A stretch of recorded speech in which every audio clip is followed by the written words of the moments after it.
Boa noite a todos.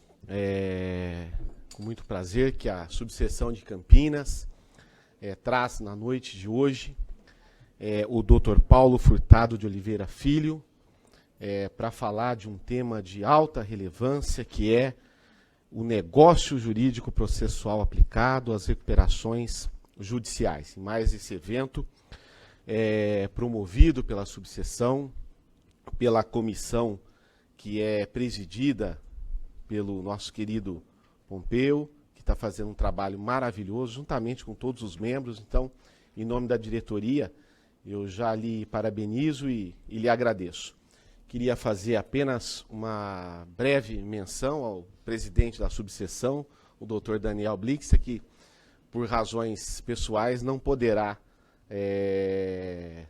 nos acompanhar durante a noite, mas ele justificou. Então, o Pompeu autorizou, Daniel. Tá certo.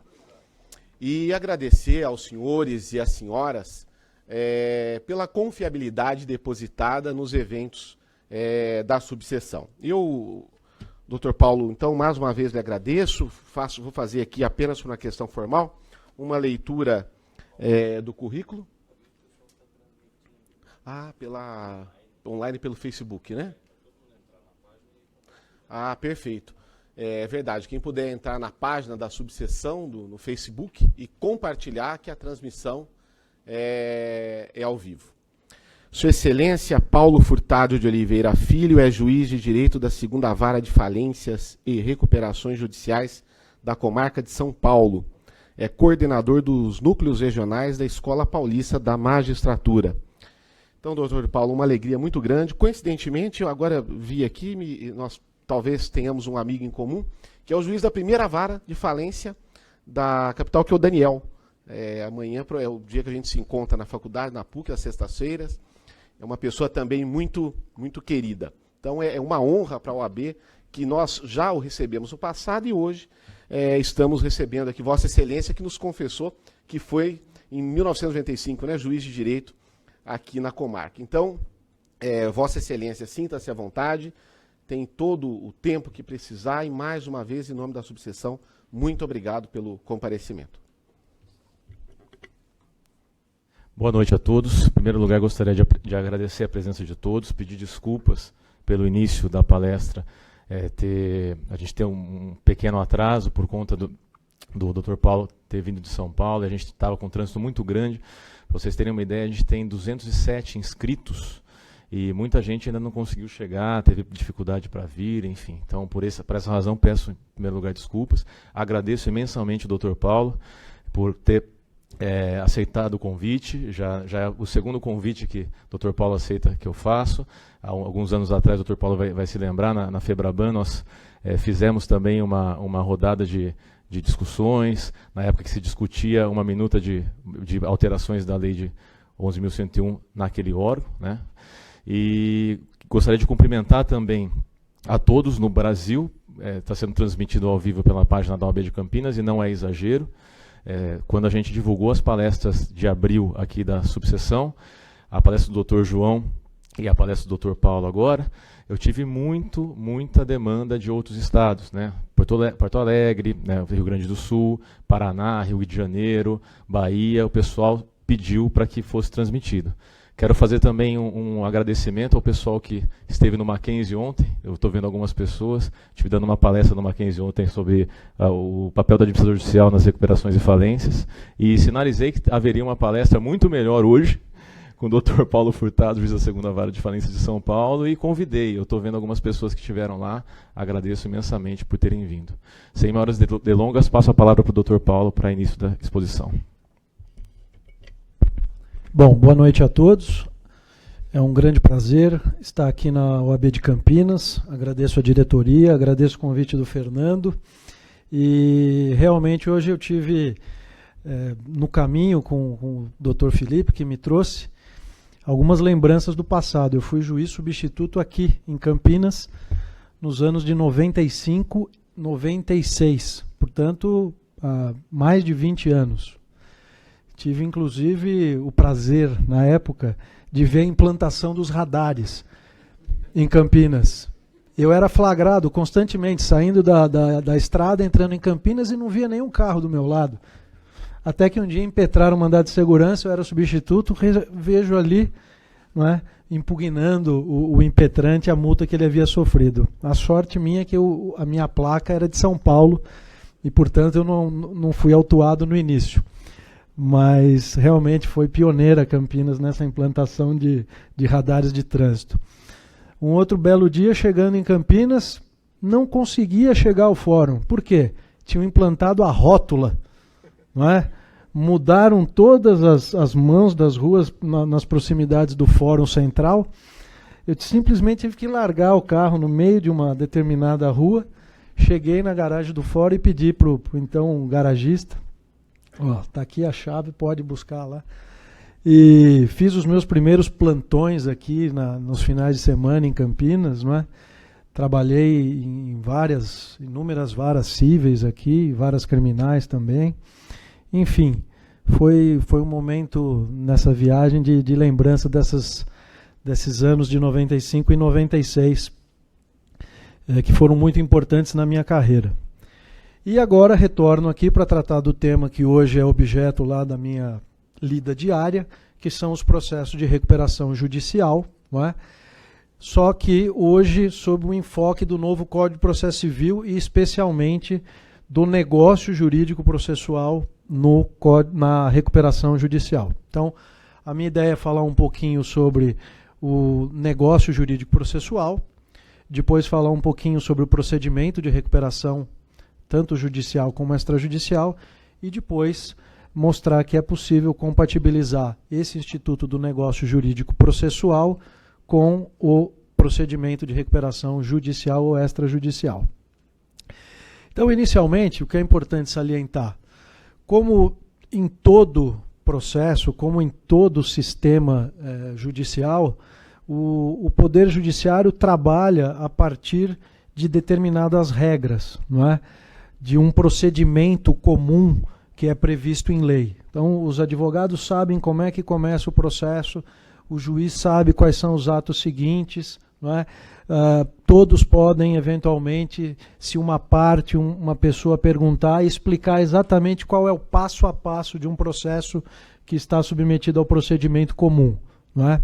Então, se vocês, advogados, forem consultados, vocês vão poder falar para o seu cliente, embora não possam estimar muitas vezes o prazo, vocês vão poder explicar esse passo a passo. Olha, começa com uma petição inicial, depois são 15 dias para contestar, depois pode ter uma réplica, depois a produção de provas, tem sentença, tem recurso. Então, o procedimento, ele está previsto em lei. Isso dá segurança para as partes e dá a possibilidade de você, não é, então, informar para o seu cliente, o juiz sabe como tem que trabalhar, existe essa segurança jurídica quando a lei institui um procedimento. Então, não há dúvida quanto a isso. Agora, o novo Código de Processo Civil, ele procura estimular a composição entre as partes. Não é? Existe um movimento há muitos anos que procura estimular soluções alternativas para a composição dos conflitos. Não é? Ou seja, o Poder Judiciário, embora tenha sido predisposto para ter essa capacidade de enfrentar e dar vazão a essas soluções de conflitos de interesses, evidentemente que ele não tem a capacidade de solucionar todos os conflitos, ou pelo menos não na medida do tempo que se espera, do prazo razoável, como se diz na Constituição. Então, se nós tivermos mecanismos alternativos que possam fazer com que as partes cheguem a soluções razoáveis para os seus conflitos de interesse, isso é o mundo ideal. Ou seja, você tem o Poder Judiciário como a última ratio, não é? Como uma última solução a ser buscada.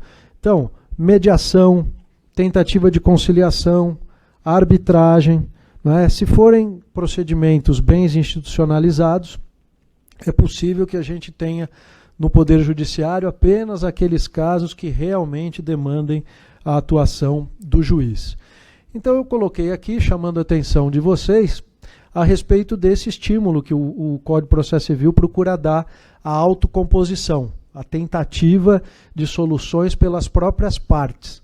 Ou seja, o legislador quer estimular as partes a chegarem as soluções consensuais. Então, o juiz, em tese, deveria marcar uma audiência de tentativa de conciliação logo no início do procedimento. Há toda uma disciplina sobre mediação e conciliação no novo Código Civil. Por exemplo, a Escola da Magistratura, em São Paulo, já organiza cursos de mediação há mais de 5 anos, procurando formar mediadores, não é? E nós temos também, durante a fase instrutória, a qualquer momento, essa possibilidade do juiz tentar conciliar as partes. Agora, além de tudo isso, o legislador procurou estimular o negócio jurídico processual. Algo que já era previsto no antigo Código de Processo Civil, mas agora vem reforçado por 2 artigos. O artigo 190 e o artigo 191 do Código Civil. Então, o artigo 190 do Código de Processo Civil é o artigo que eu considero o dispositivo legal mais importante para que possa ser utilizado como uma ferramenta útil pelas partes, pelos advogados, para estabelecerem acordos sobre atos processuais, sobre forma dos atos processuais e sobre o próprio procedimento. Não é? Então, esse artigo 190 veio deixar muito claro que há um espaço de liberdade para as partes. Ou seja, não é só liberdade no sentido de chegar a um acordo quanto ao direito material, mas também uma liberdade de estipular como chegar nessa solução. Se elas não chegarem ao acordo quanto ao direito material, vamos pelo menos tentar chegar a um acordo de como nós vamos fazer para chegar nesse direito material ser solucionado. Vou dar um exemplo para vocês. Na lei que estabelece as regras sobre arbitragem, a Lei 9.307 de 96, ela prevê a possibilidade de o juiz marcar uma audiência caso as partes tenham estabelecido a solução por meio de arbitragem, mas não tenham definido qual será o tribunal arbitral, como serão escolhidos os árbitros. Então o juiz marca essa audiência não para solucionar o conflito de direito material, se conseguir, ótimo, mas para que as partes estabeleçam nessa audiência qual será o tribunal arbitral que vai solucionar a questão. Eventualmente para escolherem os árbitros até. Então vejam, é um mecanismo judicial para que as partes escolham no processo judicial qual o tribunal arbitral que elas vão escolher para a solução daquele conflito. Então, só para dar um exemplo de que como isso pode também ser trazido ao Poder Judiciário. As nossas varas empresariais em São Paulo hoje têm competência para examinar esses pedidos. Não é comum que aconteça de bons advogados esquecerem de definir a Câmara Arbitral no contrato. Toda vez que forem estabelecer uma cláusula arbitral, primeiro de tudo é saber qual a Câmara Arbitral que nós vamos escolher. Então, essa é uma preocupação que o advogado deve ter. E, claro, também saber se essa Câmara Arbitral, quanto custa. Porque não é barata a solução arbitral. Então, esse é um problema que também deve ser discutido pelo advogado com o seu cliente no momento que se estabelece alguma relação contratual que não seja puramente de adesão e que você tenha que assinar um contrato já pronto que lhe é entregue pela outra parte, mas se é possível negociar, sempre tem que tomar cuidado com esse tipo de cláusula arbitral, qual é o tribunal escolhido, quem são os árbitros que compõem esse tribunal, quanto é que custa uma arbitragem nessa Câmara Arbitral. Então, fechando esse parênteses. Voltando ao 190. Então, o 190 está dizendo isso para as partes. Olha, vocês têm um procedimento comum. Esse procedimento comum é aquele que está na lei. Inicial, contestação, réplica, a forma de comunicação é no Diário Oficial, depois vem sentença, as provas são aquelas previstas no Código de Processo Civil, mas se vocês quiserem fazer alguma coisa adequada para o problema de vocês, se vocês quiserem fazer algo ajustado, específico, com as particularidades do caso de vocês, vocês têm agora como fazer isso. Vocês podem fazer um acordo definindo como vai ser o procedimento. Isso é muito comum em arbitragem, não é? Então, nas arbitragens, os árbitros definem um calendário, sentam com os advogados das partes e definem como será o procedimento, não é? Então, o processo fica muito mais dinâmico, o processo fica muito mais adequado à solução do direito material que está sendo ali debatido.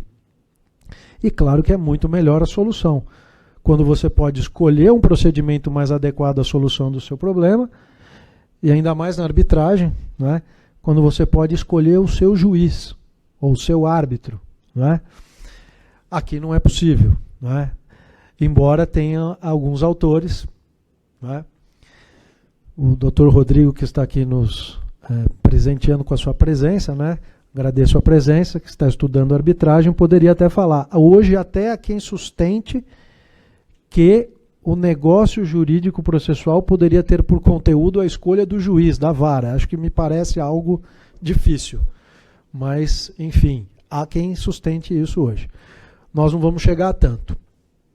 Quais são os requisitos para esse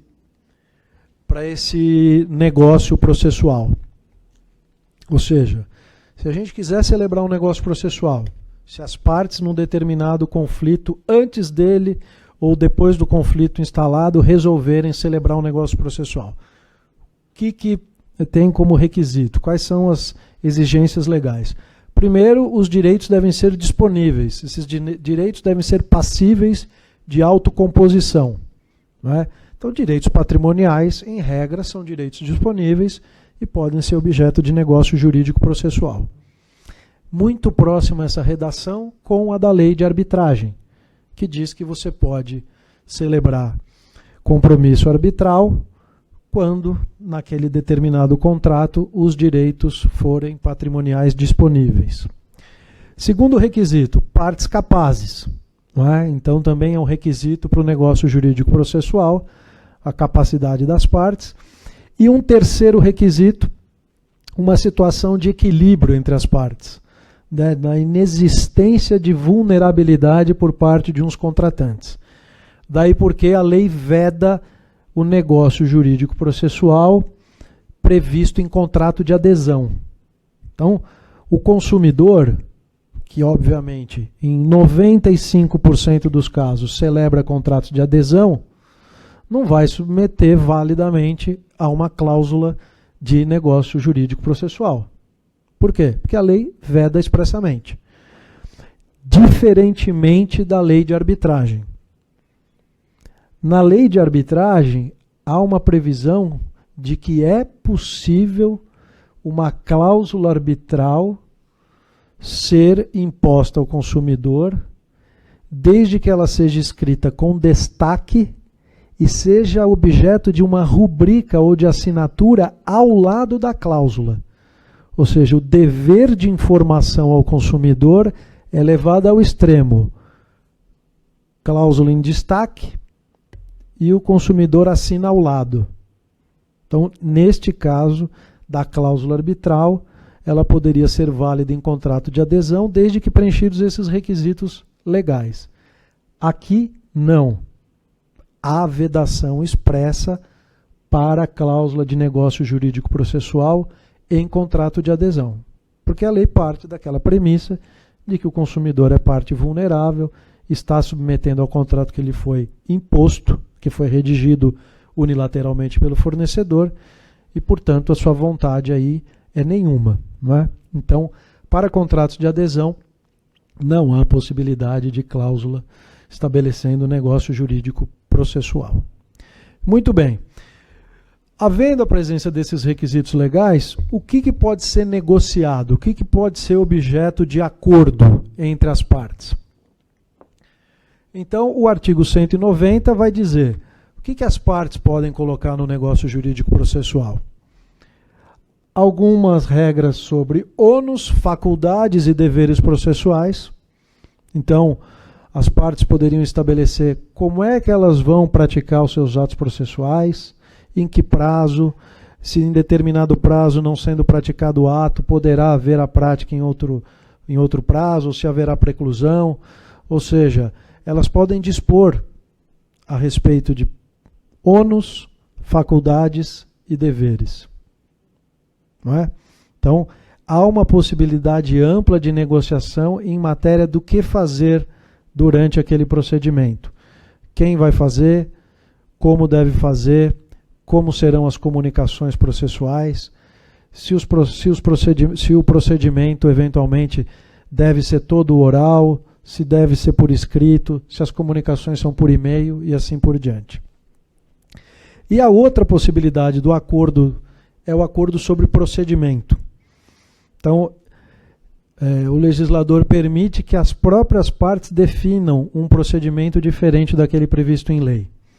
Claro que o procedimento não pode suprimir atos essenciais que dizem respeito ao exercício do direito de ação, do direito de defesa, mas as partes podem adequar, as partes podem procurar colocar as suas particularidades. Olha, nós só vamos produzir prova documental. Por quê? Porque toda a nossa relação foi documental.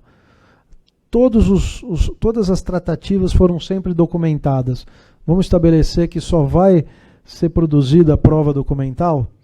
Vamos estabelecer que o prazo para alegações finais será de 5 dias e não o prazo previsto no procedimento ordinário?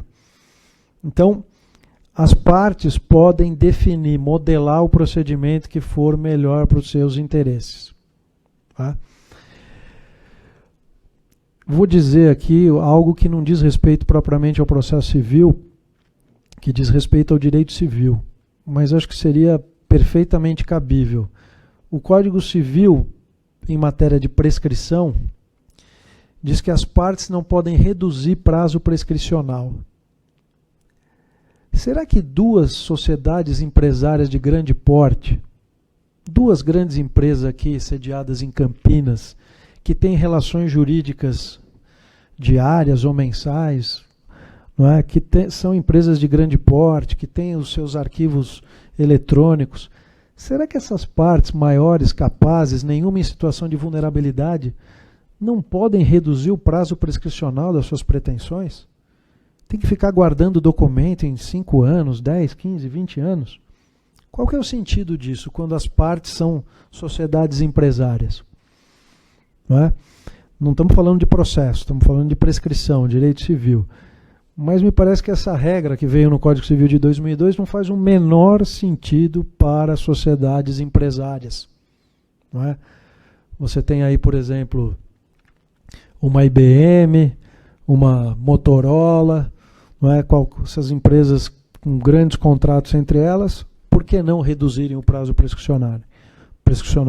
Por que essas empresas não modificarem, não é, os seus procedimentos caso haja alguma ação judicial? Por que não estabelecerem como será exercido o direito de ação, de defesa e assim por diante?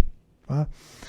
Então, essa é a ideia do legislador de estimular as partes a encontrarem modelos adequados para resolver os seus problemas. Não é? A ideia do legislador não é apenas, vamos dizer assim, simplificar. A ideia do legislador é tentar chegar no melhor resultado possível, não é, de forma mais eficiente. Menos custos, de forma mais rápida, o processo vai durar menos, vai chegar a um bom resultado e com isso você racionaliza o processo. Tá? Então a ideia de você ter uma possibilidade de negócio jurídico processual é para adequar o processo à realidade do direito material. Não é uma mera simplificação, é uma adequação, não é? É uma racionalização para você chegar no resultado, na solução do conflito, na melhor forma possível, desenhada pelas próprias partes. Quando as próprias partes chegam à solução do direito material, melhor. Se não chegarem à solução do conflito do direito material, mas já tiverem desenhado o procedimento para isso, como vão fazer isso, melhor também. Não é o ideal, mas já é meio caminho andado.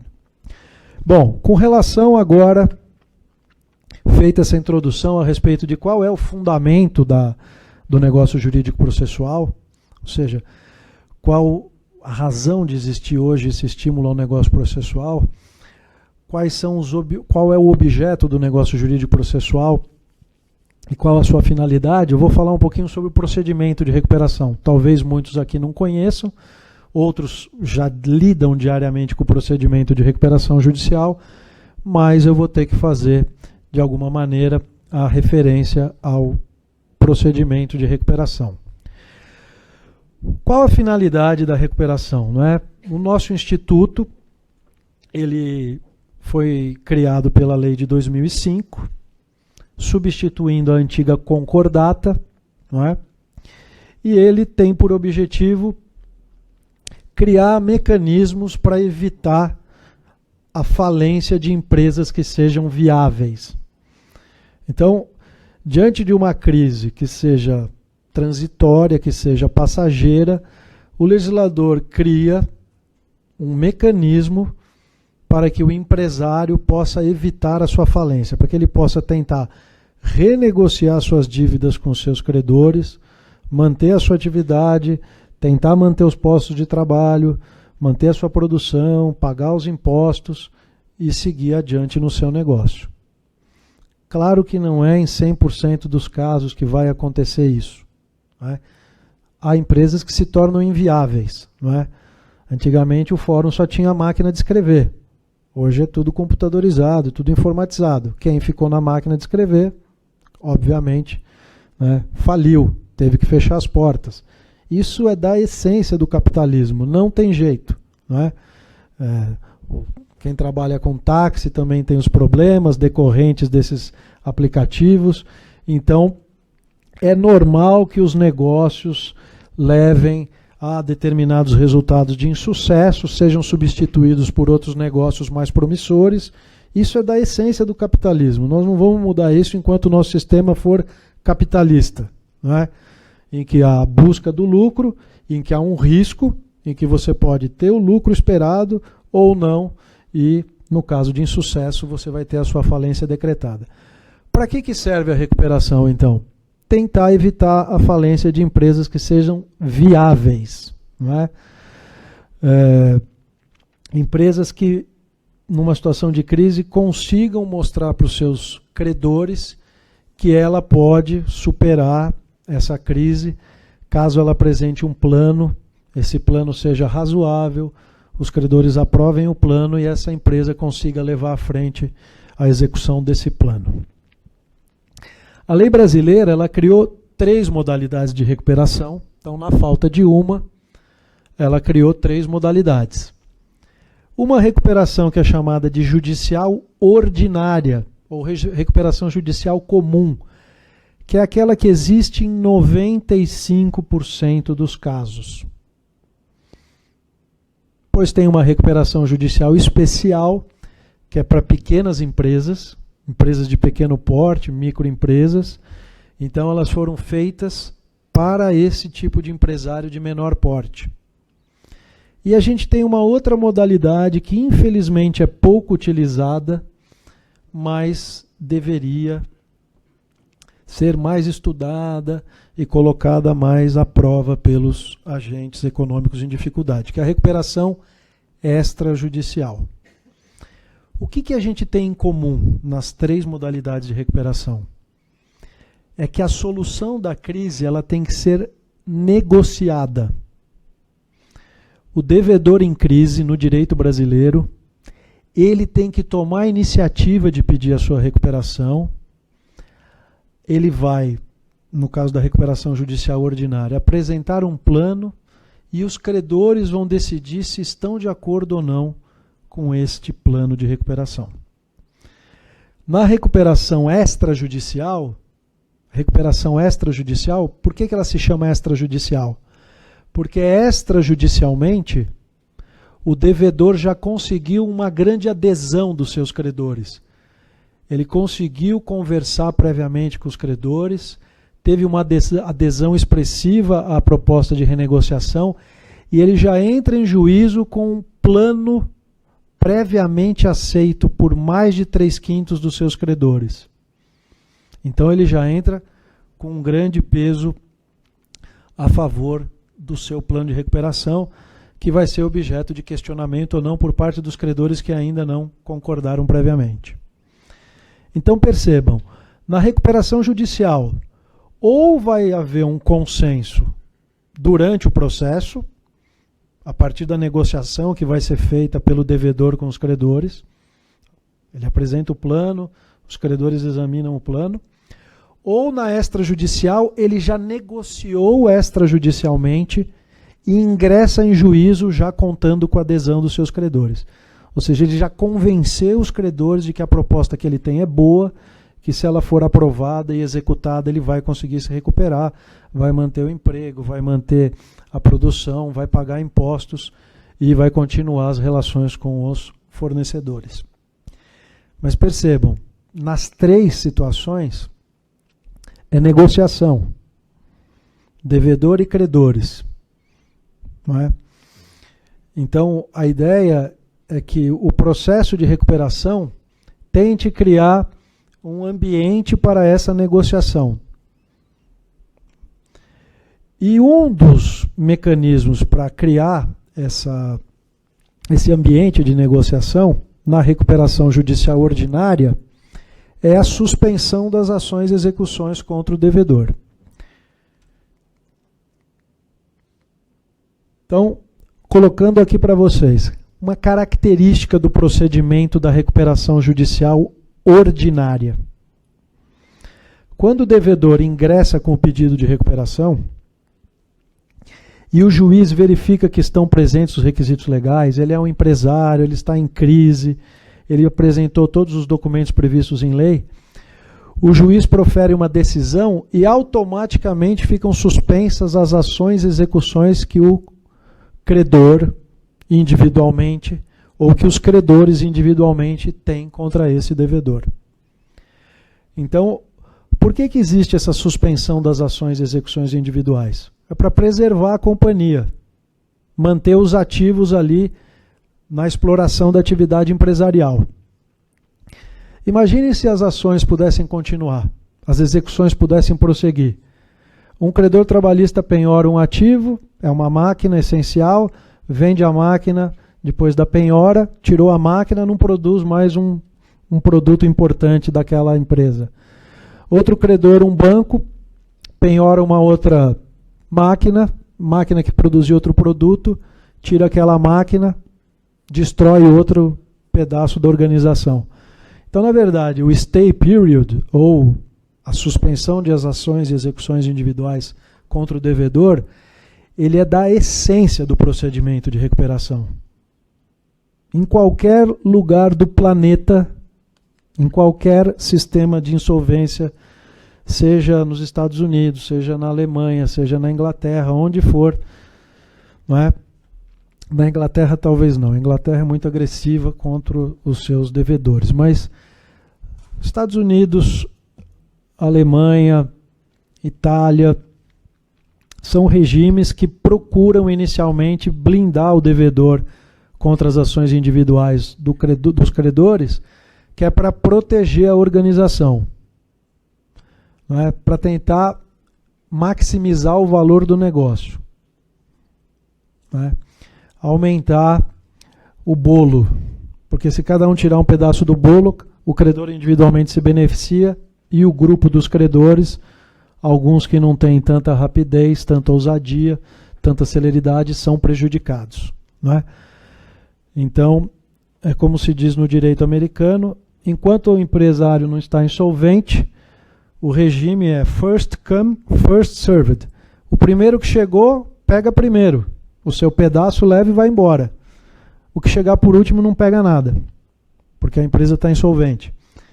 Então a ideia da lei é o seguinte: vamos proteger o patrimônio do devedor enquanto ele terá 180 dias para apresentar, para aprovar o seu plano de recuperação.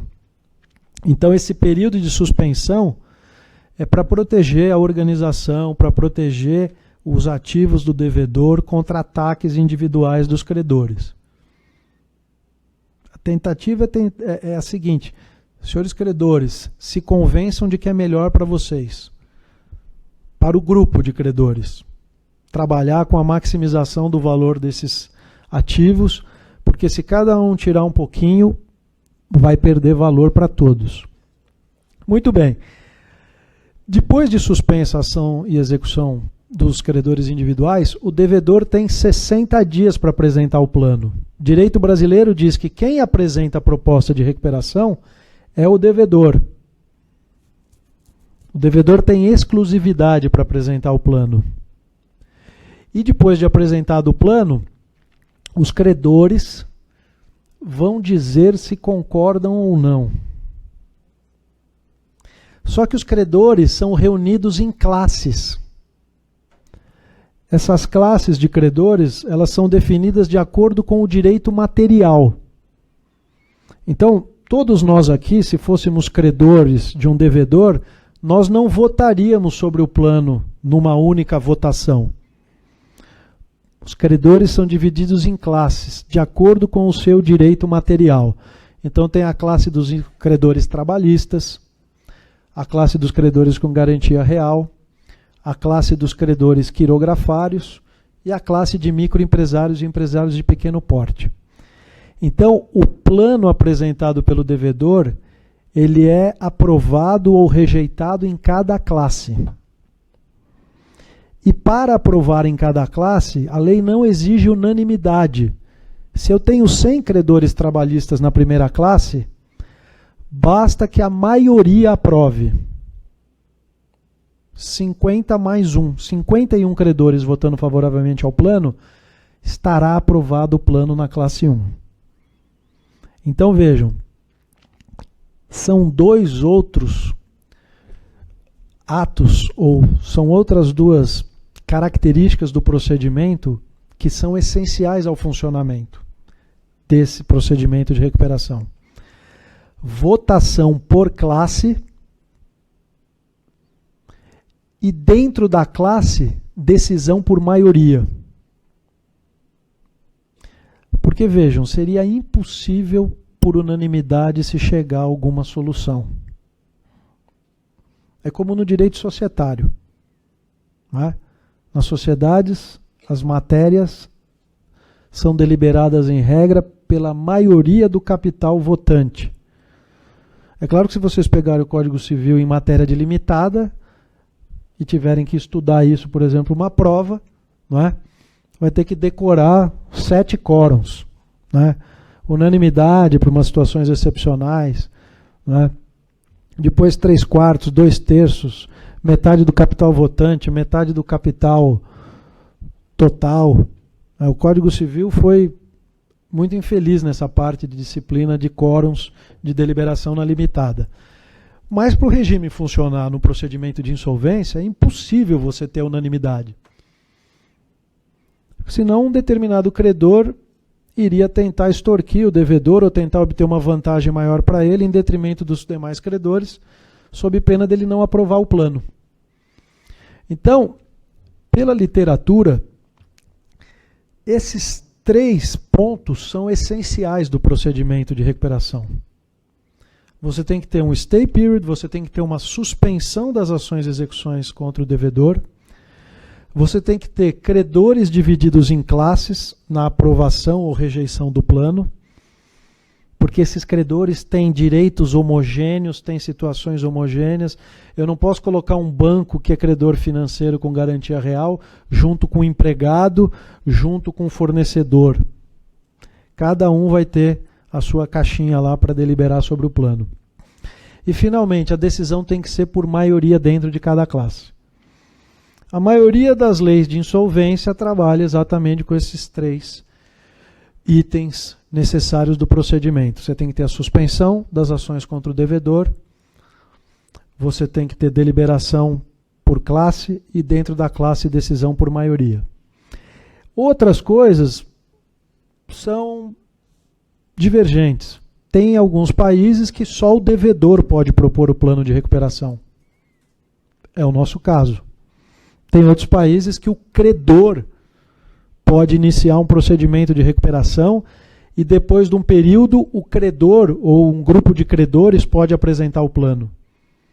Diante de uma situação de inércia do devedor, havendo risco de falência, pode um sindicato propor o plano, pode um grupo de credores financeiros propor o plano.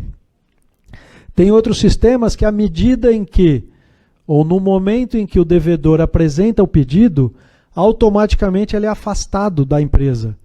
Ele é retirado da administração. Por exemplo, na Inglaterra.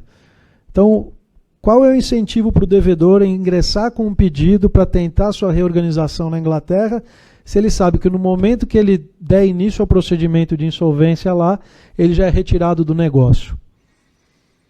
No Brasil, não. No Brasil, o devedor tem esse incentivo. Se você buscar a recuperação, você tem essas regras que são essenciais e você vai ficar à frente do negócio. Então, o devedor, ele fica à frente do negócio. E, durante o período do processo de recuperação, ele é supervisionado pelo administrador judicial.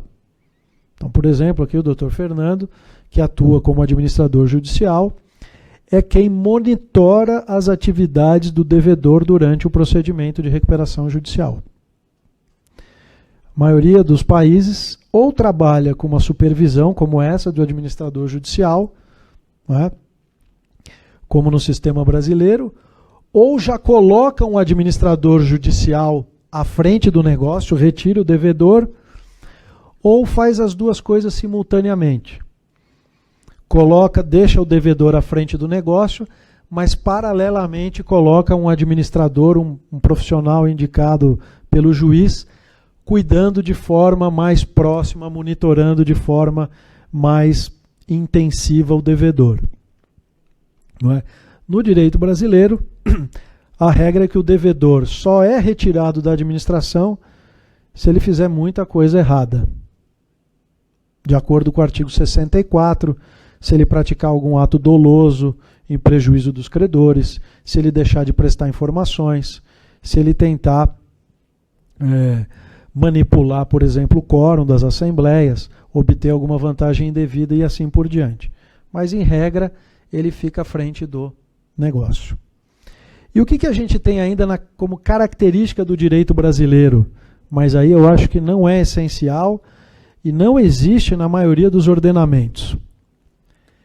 A fase de cumprimento do plano. Veja, durante a fase de deliberação, o devedor apresenta o plano em 60 dias e ele tem que negociar com os credores a aprovação do plano. Ele tem que ir atrás dos credores e mostrar: essa é a solução para o meu problema financeiro e econômico.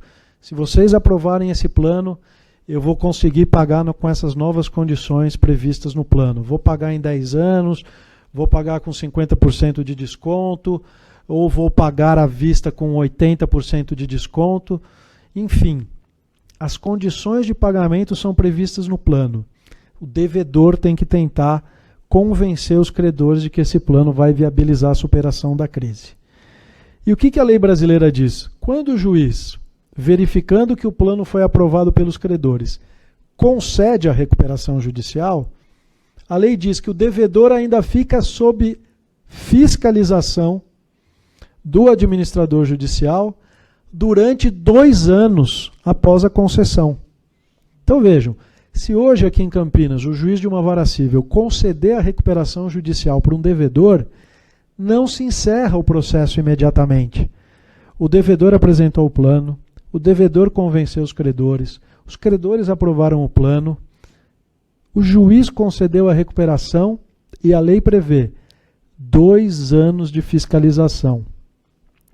Se o devedor nesse período deixar de cumprir alguma obrigação, o juiz decretará falência. Se ao cabo de 2 anos ele tiver cumprido as obrigações prometidas nesse período, o juiz encerra a recuperação. Então, esse é um aspecto do nosso procedimento, esse período de cumprimento de fiscalização, que não se encontra na maioria dos ordenamentos jurídicos. Por quê? Porque na maioria dos sistemas de insolvência, das outras leis estrangeiras, uma vez aprovado o plano de recuperação, vida nova para o devedor, está encerrado o procedimento de insolvência. Não há mais supervisão do Poder Judiciário. Então essa é uma característica nossa. Muito bem, para falar da recuperação extrajudicial, o que a gente tem na extra? Acabei de falar para vocês. Na extra, o devedor consegue negociar previamente com os seus credores.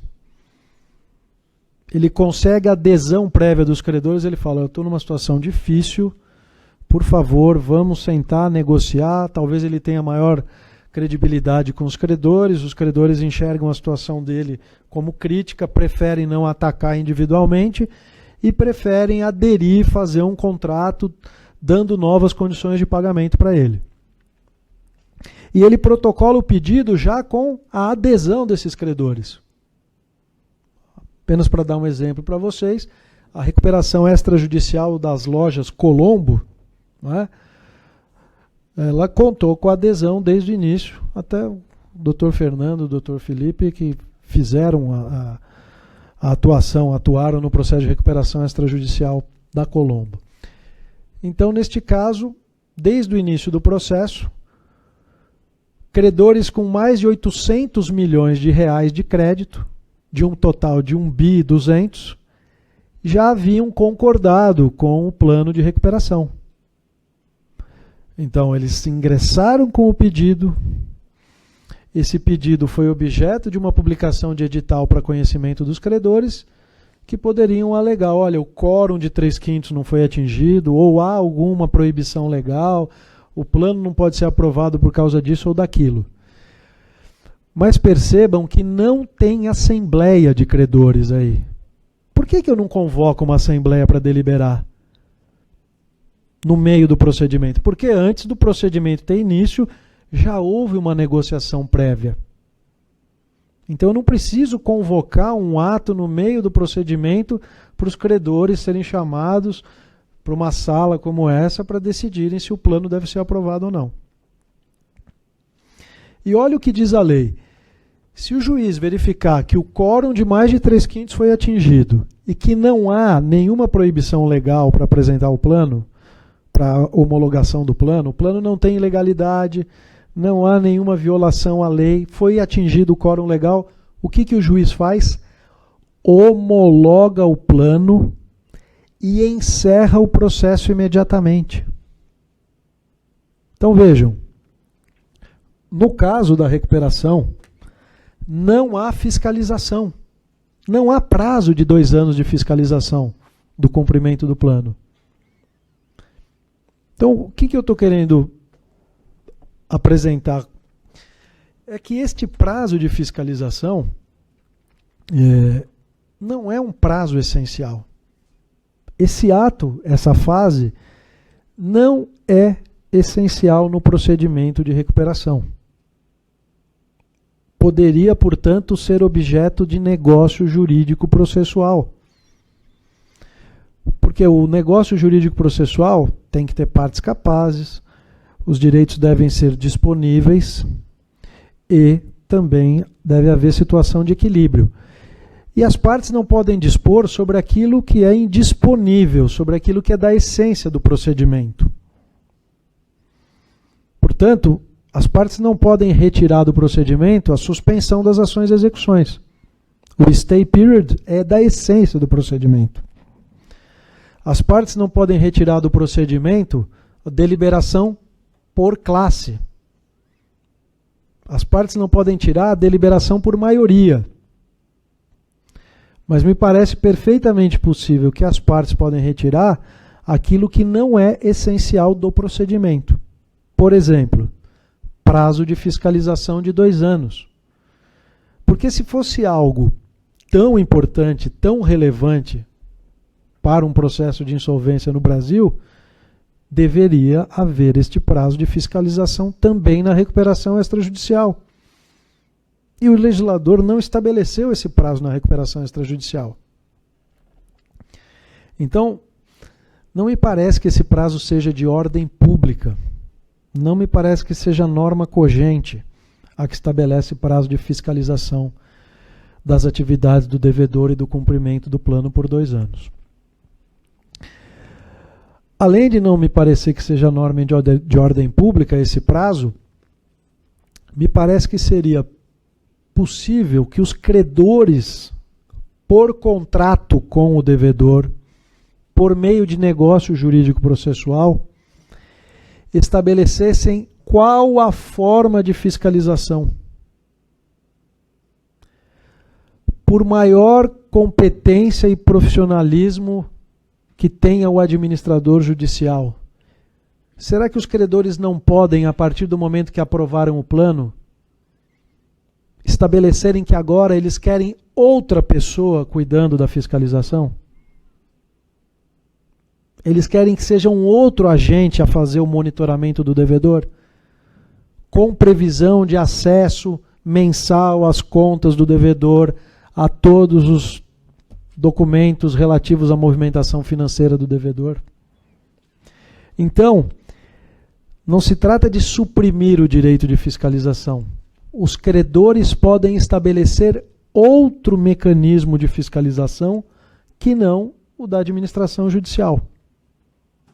Eles podem estabelecer uma fiscalização extrajudicial.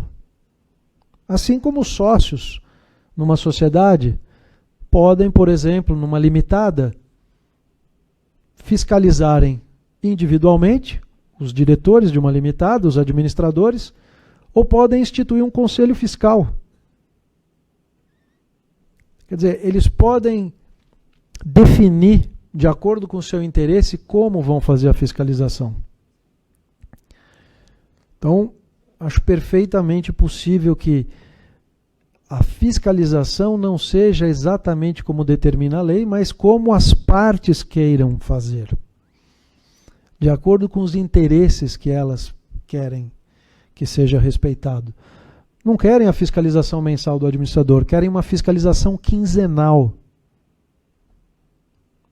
por alguém que vá monitorar o caixa da empresa quinzenalmente. Por que não? Além disso, todos aqueles que militam na área sabem que a pecha da recuperação judicial cria para os devedores que estão nessa situação dificuldades nos negócios normais, não é?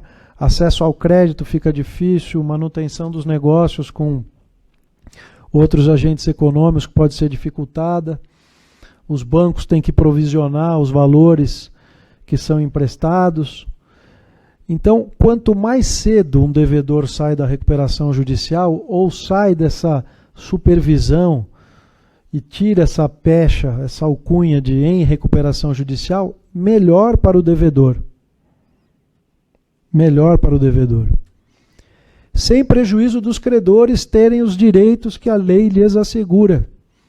Porque se a lei diz que o plano aprovado é título executivo extrajudicial, os credores, caso o devedor deixe de cumprir o plano, têm o quê? Direito de exigir o pagamento, seja por meio de execução, por quantia certa, seja por meio de pedido de falência.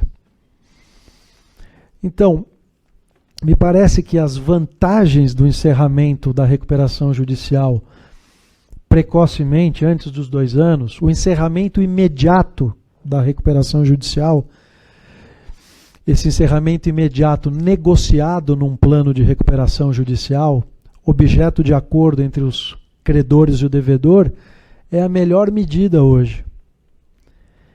E é aquilo que acontece no procedimento de recuperação extrajudicial. Perguntem para os executivos da Colombo, perguntem para os advogados da Colombo, se não é muito melhor você aprovar um plano de recuperação em 6 meses e encerrar o processo imediatamente, ou aprovar um plano e ficar 2 anos sob supervisão judicial. E para os credores, eles têm mecanismos para receber os seus créditos, tanto em um caso como no outro. Então, a primeira vez que eu refleti sobre essa aplicabilidade do negócio jurídico processual na recuperação foi exatamente neste ponto da possibilidade de credor e devedor, de credores e devedor, limitarem o prazo de fiscalização. como aconteceu na recuperação judicial de uma mineradora, Zamin Mineração Amapá, em que foi estabelecido no plano de recuperação, aprovado pelos credores, o encerramento do processo em 1 ano a contar da data da concessão. Então, o que vai acontecer? Depois de 1 ano da concessão da recuperação, o processo será encerrado. E isso deveria acontecer, na minha visão, em inúmeros outros casos, potencializando esse instituto do acordo de procedimento do negócio jurídico processual na recuperação judicial, assemelhando a recuperação judicial daquele que me parece o instituto mais adequado, que é a recuperação extrajudicial.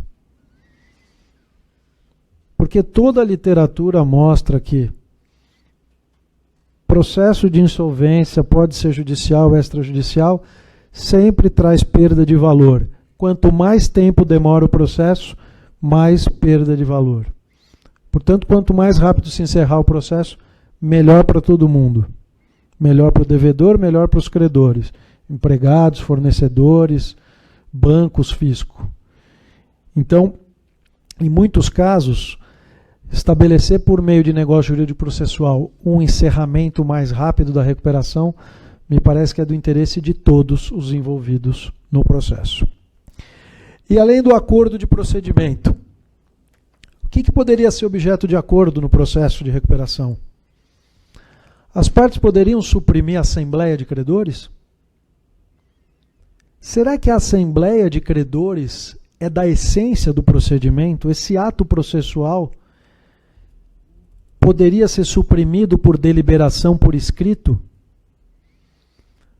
Será que uma reunião prévia dos credores com o devedor aprovando e depois sendo ratificada por outros credores não seria suficiente? Isso vale, por exemplo, nas limitadas. Se você tiver uma limitada em recuperação com um pequeno número de credores, por que eu tenho que convocar a assembleia, gastar dinheiro, publicar edital, gastar dinheiro? Não posso fazer uma reunião, contar com a votação autêntica dos credores aprovando o plano? Isso poderia ser feito por negócio processual. A lei exige uma publicação de uma série de editais que custam dinheiro. Por que as publicações, as intimações das partes não poderiam ser feitas exclusivamente por meio de uma publicação no site do administrador judicial? Tão ou mais eficaz do que os editais. Por que se gastar R$250 mil com editais para dar ciência aos credores da relação de credores? Por que se gastar sucessivamente em assembleias que são suspensas R$5 mil a cada assembleia? Os custos seriam muito menores em proveito do devedor e de todos os credores. Não é? Por que não estabelecer outros prazos para habilitação, para divergências, prazos que pudessem ser mais adequados ao procedimento de uma pequena recuperação ou de uma recuperação muito mais complexa? Ou seja, uma pequena recuperação poderia ter um prazo menor, poderiam ser estabelecidos prazos menores, uma recuperação mais complexa poderia contar com prazos mais alongados para que os atos processuais pudessem ser praticados. Então, concluindo, eu considero que é uma inovação importante dos negócios jurídicos processuais para o processo de recuperação judicial. Claro que precisa mudar a cultura, não é? Claro que isso depende de credores terem postura ativa. Hoje, muitas vezes, eu comentava com o Dr. Felipe que nós vemos recuperações judiciais em que os credores, exceto os credores profissionais, que são os bancos que concedem crédito e se tornam credores, enfim, há recuperações judiciais que os credores estão inertes, que estão dispersos, que não contam com nenhum assessoramento. Claro que isso custa dinheiro, mas é preciso haver uma união entre os credores. Os credores têm que enxergar que, na verdade, eles têm que pensar como um único credor. Os credores têm que se unir e pensar, se nós fôssemos um único credor, como é que nós nos comportaríamos para a solução dessa crise? Qual seria a melhor solução se nós fôssemos um único credor? Então precisa ter união, precisa ter alguém que arregimente esses credores, que reúne esses credores. Talvez a ideia do negócio jurídico processual e uma reunião dos credores no início do processo, para já iniciar uma negociação sobre procedimento, seja um pontapé para o futuro, para que leve a uma negociação sobre o próprio direito material, sobre o plano. Então os credores já de início no procedimento já partiriam para aglutinar seus interesses, discutir o acordo de procedimento e a partir daí também passar a ter uma posição, não é, homogênea para, não digo enfrentar o devedor, mas tentar uma solução mais cooperativa. Porque, segundo mostram alguns dados, por exemplo, levantado pelo grupo de estudos da PUC, há recuperações judiciais com deságios muito agressivos, com imposições muito prejudiciais aos credores. Não é? Recuperações judiciais que são, não é, verdadeiros perdões de dívida, não é? E que talvez, se os credores estivessem, não é, unidos, se houvesse alguém capaz de agregá-los, reuni-los, talvez eles conseguissem, não é, enfrentar, ter uma posição de enfrentamento ou de cooperação mais adequada com o devedor. Então, eu termino aqui a minha exposição, deixando essa frase aqui do Flávio Archel, que ele fala, quando ele comenta os negócios jurídicos processuais, ele fala, ó, depende do esforço e da boa vontade de todos os envolvidos o sucesso ou o fracasso dessas novas disposições. Então, aqui foi a minha breve contribuição para que a gente consiga o sucesso. Muito obrigado.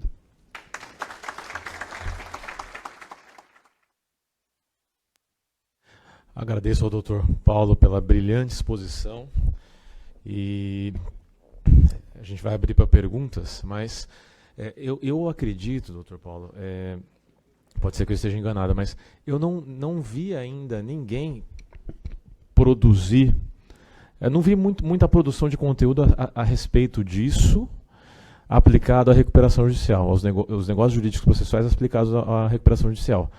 Eu confesso que o primeiro artigo que eu li num jornal de grande circulação foi o seu, publicado no Valor Econômico, salvo engano, do mês passado, certo?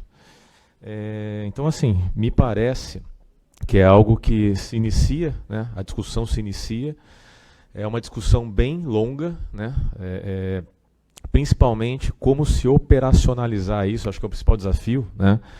Em que momento processual nós conseguiríamos reunir os agentes do processo para se deliberar essas eventuais regras diferentes das regras postas na lei, porque hoje em dia as regras postas na lei são conhecidas por quem milita, mas grande parte dos credores, e quem milita aqui sabe que é assim que acontece, grande parte dos credores não são assessorados por pessoas que entendem da lei. Então, hoje em dia é difícil você ter a totalidade de credores tendo assessoramento de pessoas que entendem da lei. Me parece que é um desafio grande também você ter, então, você conseguir dispor de novas regras, se nem a regra básica o pessoal entende na sua maioria, né? E outro ponto também que eu refleti sobre o conteúdo, será que teria que ter uma adesão unânime? Porque uma recuperação judicial, por exemplo, com poucos credores, me parece algo mais fácil de você conseguir reunir, mas numa recuperação judicial, de uma infinidade de credores, como reunir todos para deliberar, né? Alguns pontos. Me parece que alguns pontos são, sim, discutíveis. Achei bem interessante o ponto, quando o doutor falou sobre o stay period, não ser um benefício para a devedora, mas sim um benefício para o procedimento. Isso eu sempre compactuei dessa ideia. Credores que não gostam do stay period, me parece que talvez não entendam muito bem a função, porque um ataque individual no patrimônio da devedora pode desarranjar o negócio e prejudicar, inclusive, esse devedor que atacou individualmente o patrimônio, né? Então, me parece que, de repente, uma deliberação para estender o stay até a conclusão do processo, se a recuperanda não der causa a atraso, me parece algo razoável. Mas em que momento você também deliberaria isso e teria que haver unanimidade para que isso fosse, para que isso seguisse? Então, eu gostaria dessa primeira pergunta ser a minha nesse ponto. Em que momento, se deliberar isso, haveria necessidade de se ter uma unanimidade? Não tem resposta pronta, né, doutor Paulo, mas assim, vamos discorrer a respeito disso, que eu acho que é interessante. A sua reflexão é muito boa e me parece que o momento é um ponto importante, porque se você não conseguir reunir devedor e credores logo no início do procedimento, você pode perder a relevância desse acordo de procedimento. Reunir os credores logo no início do procedimento não é fácil, mas, como eu disse, pode ser um mote não só para discutir o acordo de procedimento, mas também para que eles conheçam o procedimento de recuperação, esses aspectos essenciais, e saber que eles podem ter força nesse procedimento. Porque se você deixar para frente, talvez não tenha efeito algum.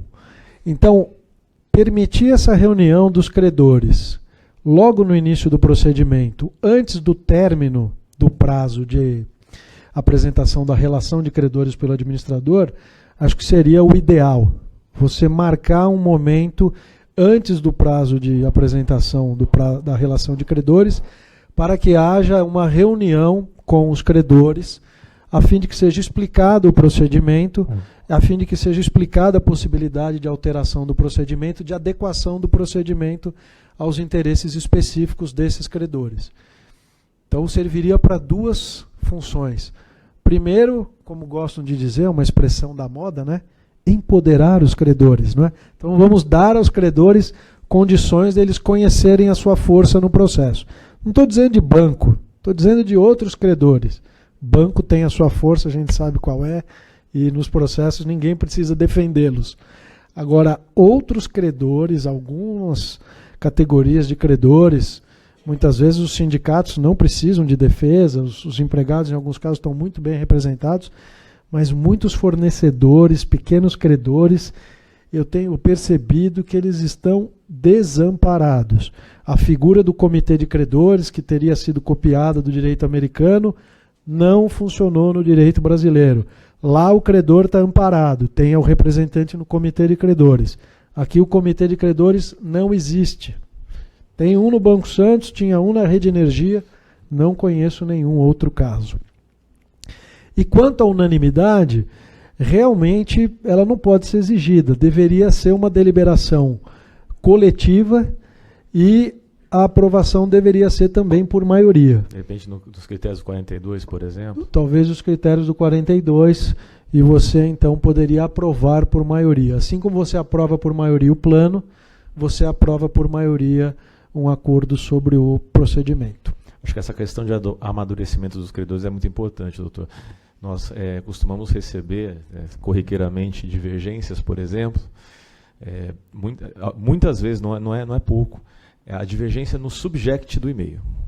Então não é nem no corpo do e-mail, não existe nem documento encaminhado, é no subject. Olha, concordo, não concordo por causa disso. Ele escreve, fala, meu Deus do céu, né? E cabe ao administrador judicial, nesse momento, ter uma postura proativa e buscar as informações. Primeiro, explicar do que se trata, né? O procedimento é assim, assim. Sentar com o credor e explicar. Isso é uma rotina para os administradores judiciais. Então, sim, eu entendo que, de repente, uma reunião de início para até amadurecer os credores seria um ponto bem importante. Um outro ponto também tratado, a questão da recuperação extrajudicial. E aí eu acho que também talvez seja uma questão cultural, queria ouvir o doutor a respeito disso. Não é tão utilizada, né? E, poxa, na recuperação extrajudicial, me parece que seria muito mais fácil esse tipo de deliberação, né? iniciando dessa forma. Agora, talvez, será que ela não é tão utilizada porque os credores não se sentem compelidos a negociar?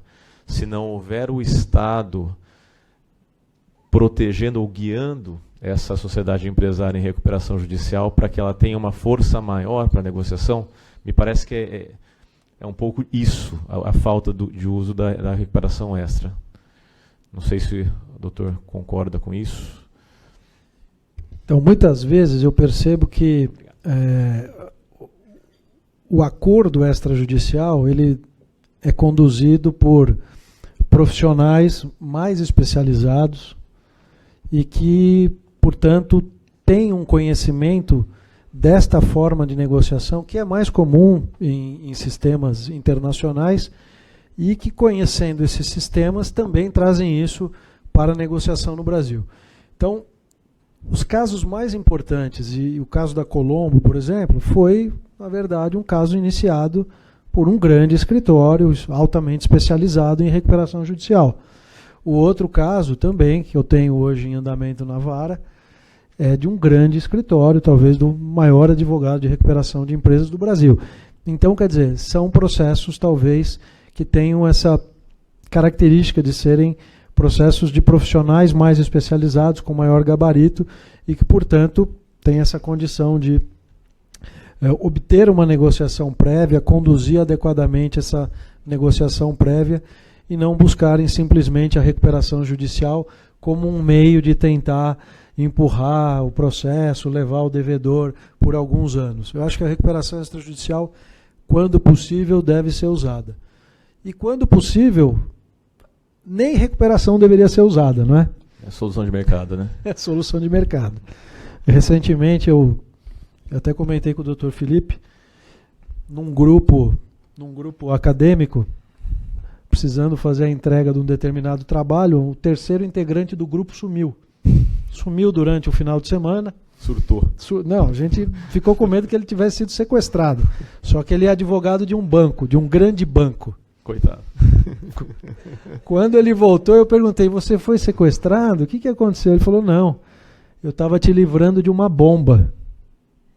Por quê? Porque eles estavam fazendo uma renegociação extrajudicial de uma grande empresa para evitar que ela tivesse que recorrer à recuperação judicial. O banco estava lá junto com uns outros bancos fornecendo dinheiro para a companhia antes da recuperação, para que ela pudesse seguir adiante e pagar os compromissos que iam vencer na sequência. Então, solução de mercado, solução extra é sempre preferível, né? Se for necessário entrar com a recuperação e possível extrajudicial, melhor. Se não der a extrajudicial, tiver alguma dificuldade com o credor trabalhista, algum impasse, judicial ordinária. Mas ainda que adotando a judicial ordinária, tentar adequar o procedimento fazendo um negócio processual. Ótimo. Muito obrigado, doutor. Gostaria de agora abrir para perguntas da plateia. Alguém tem alguma pergunta a se fazer? Por favor. Importante esperar o microfone porque está sendo transmitido para todo mundo conseguir ouvir. Boa noite, Excelência. Primeiramente, parabéns pela palestra, né? E agora, justamente colocando em voga a questão do negócio processual, o que Vossa Excelência acha a respeito de uma possibilidade de sugestão dentro dos autos, de votação online para a realização da Assembleia Geral de Credores, ao invés da reunião física de credores, como é tradicionalmente feita? Bom, eu concordo que os meios de comunicação, de manifestação de vontade, têm que ser utilizados de acordo com a tecnologia atual. Não se justifica mais você ficar aferrado a sistemas antigos. Outro dia até me recordo de um pedido que um credor fez num processo, num cumprimento de sentença. Havia sido feito um acordo no processo, foi descumprido, e ele pedia que fosse intimado por meio de WhatsApp, porque ele tinha lá o endereço do devedor, então ele queria que também fosse adotado esse procedimento. O STJ já reconheceu a força executiva das duplicatas eletrônicas. Não existe lei dizendo que há duplicata eletrônica. A Lei 5.474 de 68 tem 50 anos, na época só existia papel, enfim. As duplicatas eram em papel. Agora, como é que eu vou aplicar uma lei de 68 em 2018 dizendo que todas as duplicatas têm que ser remetidas fisicamente num envelope para o devedor dar o aceite e devolver? O mundo mudou 50 anos depois. A jurisprudência caminhou com essa mudança e chegou à conclusão, olha, o devedor está obrigado a pagar a duplicata mesmo que ele não tenha dado o aceite na duplicata física. Por quê? Porque houve uma duplicata eletrônica que foi remetida para o banco, que cobrou pelo boleto, não houve pagamento, protestada a duplicata, ela pode ser executada. Existe duplicata eletrônica na lei? Não existe.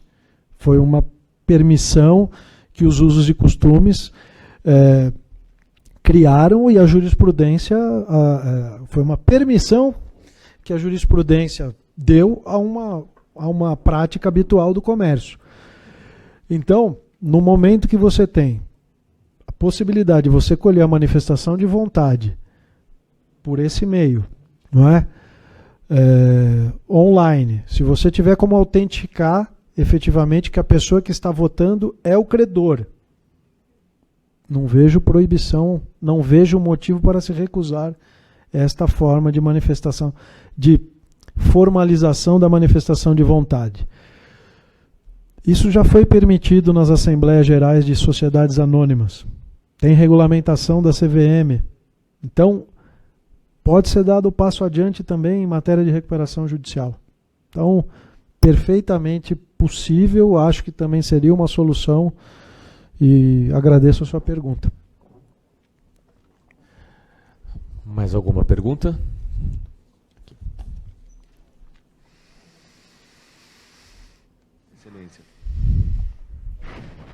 Excelência, boa noite. O senhor, pensando um pouco na viabilidade do negócio jurídico processual, o senhor acha que se tiver a facilidade da criação do negócio jurídico processual numa ação de execução não pode acabar inviabilizando recuperações judiciais com patrimônio da empresa ainda ativo a cumprir um plano interessante para os credores? Porque hoje em dia é muito mais fácil executar uma empresa com o advento do negócio jurídico processual.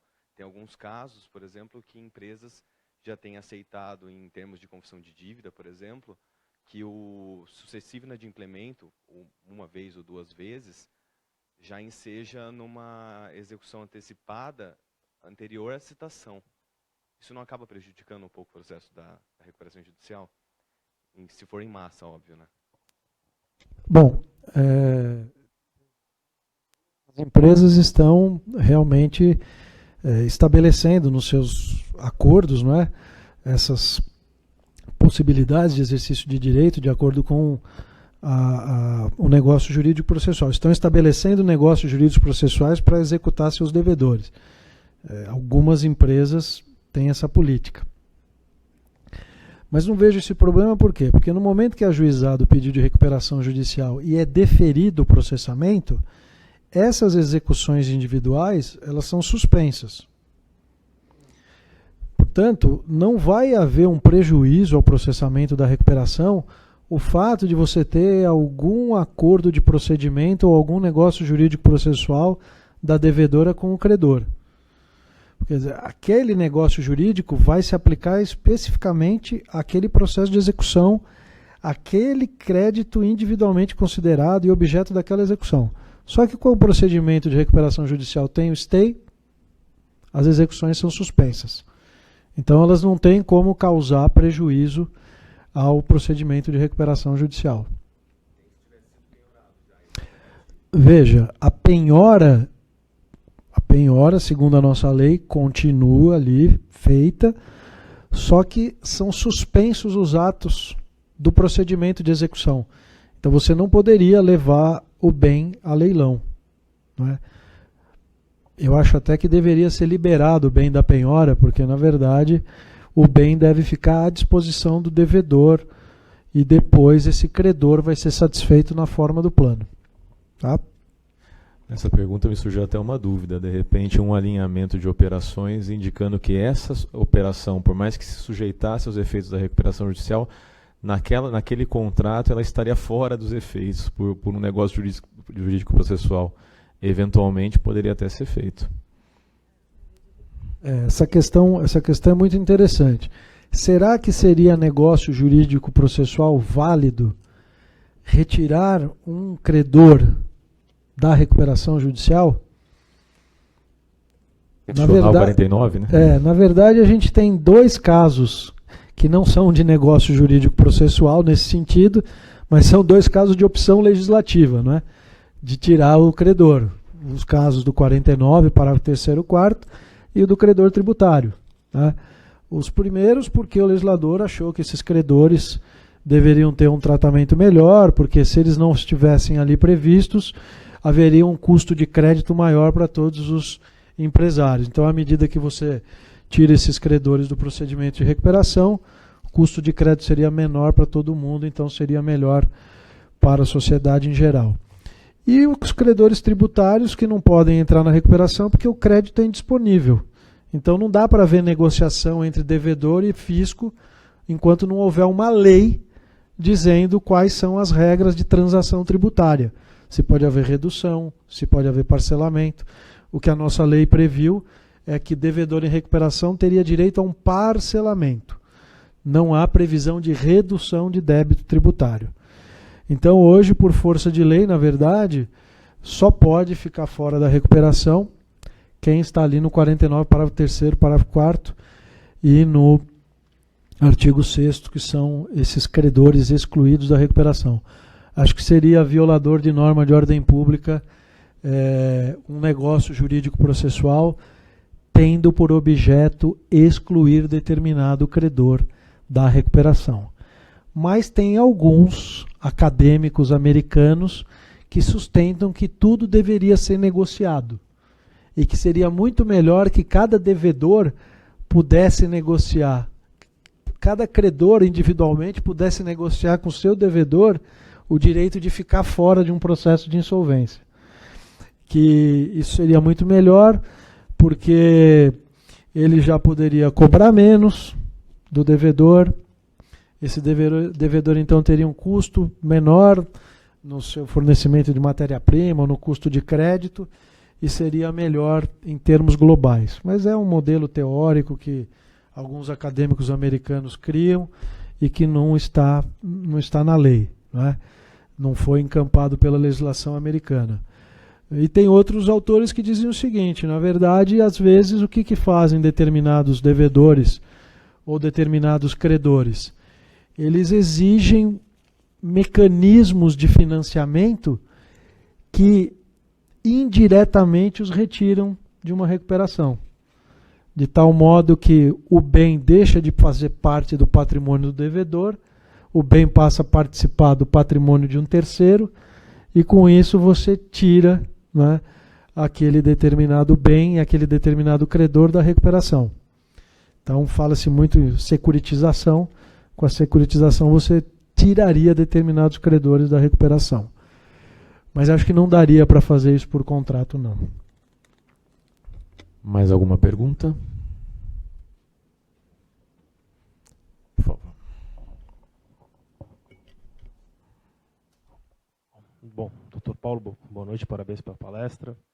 É mais uma reflexão que surgiu num grupo de estudos também na PUC, depois do artigo que Vossa Excelência escreveu. Existiu a ala daqueles que, como Pompeu disse, será que a autonomia da vontade não deveria ser unânime? E aqueles que entenderam que poderia ser por maioria. E aqueles que entenderam por maioria tentaram pensar num exemplo que poderia ser unânime. Então pensou-se no seguinte exemplo. Numa Assembleia Geral de Credores, um credor propõe ao devedor que, por negócio jurídico processual, caso não haja o cumprimento do plano dentro do período de fiscalização, a convolução em falência não seria suscetível de agravo de instrumento, não seria suscetível de recurso. Então, a decisão que convola em falência, a RJ não cumprida no período de fiscalização, não estaria submetido ao segundo grau de jurisdição. Isso seria proposto, então, por um credor numa assembleia e aceita pelo devedor. Então, isso teria constado no plano, homologado e concedido. Nesse ponto, aqueles que acharam que era a maioria defenderam que a violação do duplo grau seria uma questão de ordem pública. E aí, pelos exemplos da arbitragem e demais, a gente continua a discussão. Mas, na sua visão, seria possível uma cláusula dessa, um negócio jurídico feito em assembleia, com a aceitação aí de uma questão unânime e não violando o duplo grau de jurisdição? Bom, queria agradecer a pergunta do Dr. Rodrigo e também agradecer a presença.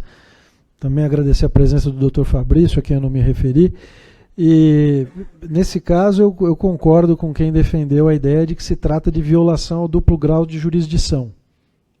Porque, no nosso sistema, o duplo grau de jurisdição ou a possibilidade de você recorrer a um outro órgão colegiado contra uma decisão que lhe foi desfavorável pode não estar explícita na Constituição, mas decorre até do sistema que tem órgãos em superposição na hierarquia dentro do Poder Judiciário. Então, acho que vedar acesso a recurso viola o duplo grau de jurisdição, viola indiretamente a Constituição, viola o Pacto de San José de Costa Rica, não é? Que é um tratado de direitos humanos, então tem norma de hierarquia superior à de lei ordinária até, não é? Então, acho que não seria possível, mesmo que aprovado por maioria, impedir direito a recurso. Seria violação à norma de ordem pública. Eu acho que não dá para renunciar expressamente ao direito de você recorrer de uma decisão que convola a recuperação em falência. Você tem que ter direito a esse duplo grau de jurisdição. Por quê? Porque o juiz pode ter se equivocado na decisão, o juiz pode ter considerado uma falta no cumprimento do contrato e era uma falta ínfima, irrisória, que não justificava a decretação de falência. Eu acho que precisa ter respeito ao duplo grau de jurisdição. Alguma dúvida a mais, gente? Abrir para pelo menos mais uma pergunta, para que a gente não fique aqui até altas horas. Por favor, Camila.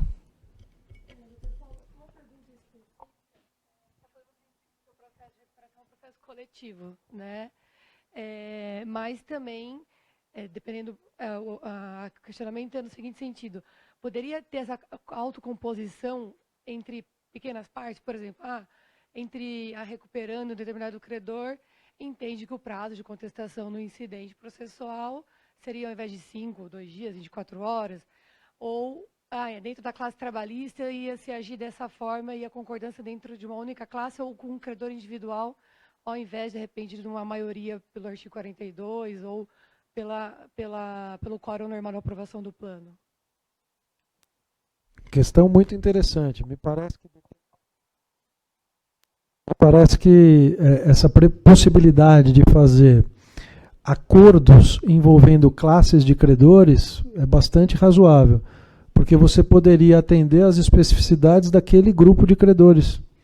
Portanto, é um dos objetivos da lei, você adequar o procedimento às especificidades do caso. Então, se você tiver um grande número de credores trabalhistas espalhado por todo o Brasil, acho que você poderia fazer um acordo de procedimento que fosse adequado ao tratamento dessa característica do processo.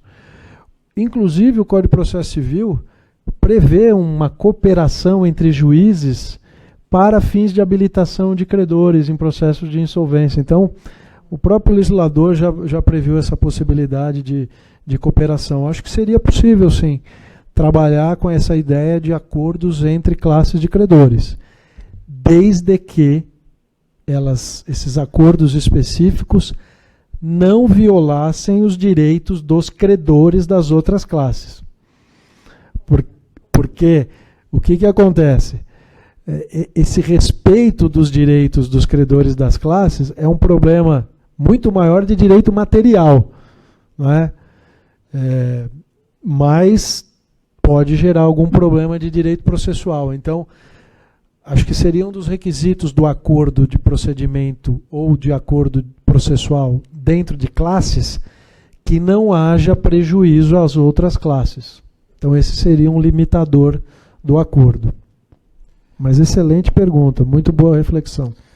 Doutor Paulo, dado que nós estamos falando em negócio jurídico processual, aí eu queria falar um pouquinho na parte processual, mas tirando essa questão do negócio jurídico e falando da legislação posta, né? Queria ouvir um pouquinho sua opinião, principalmente num período que nós tivemos uma recente decisão do STJ, sinalizando pela contagem do prazo de suspensão em dias corridos e também pela contagem da apresentação do plano em dias corridos e não se manifestando acerca dos demais prazos. Na minha visão, me parece que se a Lei 11.101 não disciplinou contagem de prazo, aplica-se subsidiariamente o novo Código de Processo Civil. E aí, por essa razão, sem dúvida, para os prazos processuais, e a lei tem uma porção deles, na minha visão, a grande maioria, porque é para a prática de atos processuais, né? Inclusive, até coloco a apresentação do plano nesse bolo, coloco inclusive a apresentação de divergências, habilitações, porque tem efeitos processuais. Na sua opinião, a gente não estaria numa situação um pouco complicada agora de não saber como se aplicar o procedimento atual, independente de negócio jurídico processual, mas assim, atualmente, como contar os prazos na prática? Bom, nas varas especializadas lá em São Paulo, nós chegamos a um consenso, depois de alguma reflexão, de que nós deveríamos adotar uma solução única. Seja qual fosse a solução na época, eu conversei com o Daniel, a gente achou que nós temos que adotar uma única solução. Não dá para ver numa vara contar prazo em dia útil e numa outra vara contar prazo em dia corrido. Nós temos que dar segurança para todo mundo saber como é que vai trabalhar nos processos de recuperação e falência. E depois de alguma reflexão, a gente achou que realmente os prazos do processo, os prazos processuais, eles deveriam seguir a regra do Código de Processo Civil. Por quê? Porque não há, como você bem disse, na lei de falência, nenhuma norma dizendo que prazo processual se conta em dia corrido. Então, se o sistema hoje é de contagem de prazo em dia útil, a norma do sistema deve se aplicar também à Lei Especial 11.101 de 2005. Então, nós adotamos o entendimento de que os prazos processuais deveriam ser contados em dia útil. E, consequentemente, ao contar os prazos do procedimento em dia útil, é evidente que o final do procedimento não se daria em 180 dias corridos. E, portanto... Matemática. Matemática. E, portanto, o stay period, o prazo de suspensão, não poderia ser contado em dias corridos. Ele deveria automaticamente ser computado em dias úteis. Era algo que é da evidência, né? E é da lógica do sistema. Stay period é para proteger os ativos enquanto se negocia o plano. Se a negociação agora pode ser feita em 180 dias úteis, a proteção tem que ser em 180 dias úteis. E por isso a gente começou a decidir nesse sentido. As câmaras do Tribunal de Justiça em São Paulo se dividiram. Alguns julgadores entendem que o prazo deve ser contado em dia corrido, outros entendem que é prazo em dia útil, e agora, recentemente, essa decisão do STJ entendeu que tem que ser contado em dia corrido, que o sistema é próprio, e, portanto, na primeira recuperação judicial que eu deferi o processamento após essa decisão, eu já determinei a contagem em dia corrido. Por quê? Porque se o STJ, que tem a função de uniformizar a lei, já disse, contagem de prazo processual é em dia corrido, a partir de agora essa é a forma de contagem. Eu não vou querer abrir um conflito com o tribunal que tem essa competência para uniformizar a legislação federal. Então, se o tribunal já chegou a essa conclusão, está dando esse norte, é assim que tem que ser seguido. Eu vou seguir esse entendimento a partir de agora. Prazos processuais em dias corridos, stay period em dias corridos, 180 dias corridos.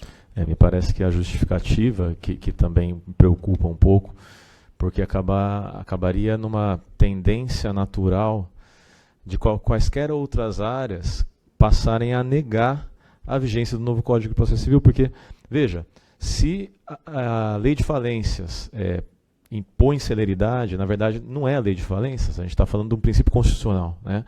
E dado ser um princípio constitucional e ser a maior norma, né, da nação, impõe para todos os processos. Então, uma ação de alimentos, né, que tem, sem dúvida, uma urgência muito maior, em muitos casos, uma verba alimentar, os prazos lá correm em dias úteis, mas na 11.101 correm em dias corridos. Então, me parece uma decisão que não vincula, né, enfim, não vincula porque não foi nesse sistema, mas direciona sim.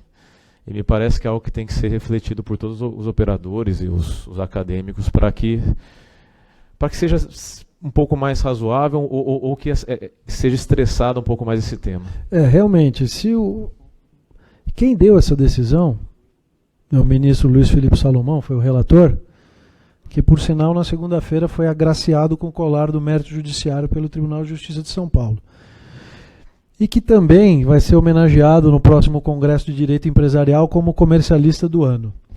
E que também é o autor dos votos mais emblemáticos em matéria de direito comercial no STJ. Mas, neste caso, ele entendeu que tem que ser aplicado dessa forma. Me parece que não foi a melhor decisão. E o que vai acontecer na prática em muitos casos? Vão continuar aqueles pedidos de prorrogação do stay period. Sem dúvida. Procurando, não é, adequar o procedimento à realidade complexa de cada caso. Não é? Então, me parece que o que vai acontecer é isso. Essa continuidade da prática de pedido de prorrogação dos prazos de stay period.